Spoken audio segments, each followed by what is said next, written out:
आज चाहिँ म घुम्दै घुम्दै यता आएको थिएँ अनि यो चाहिँ मेरो बोजू हो नि त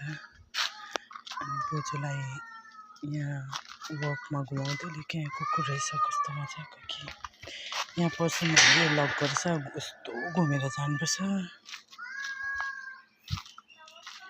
यहाँ छ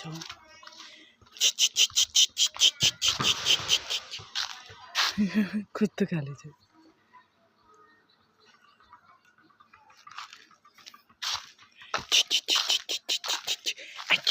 खुसी हुँदै आयो हेर न कस्तो लाग्दा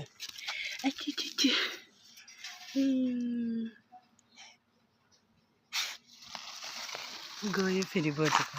कस्तो राम्रो वेदर भइरहेछ घाम लागिरहेको छ भुट चाहिँ यहाँ बसेर नानीहरू खेलेको हेर्दैछ म यहीँ बसिरहेको छु यहीँ राखिदिनु पर्यो यो के को बोट हो सुपारीको बोट हो त्यस्तो लाग्छ नि त्यो त हो त्यस्तो पनि लाग्यो तर कहिले फलेको चाहिँ देखेको छैन बाई बाई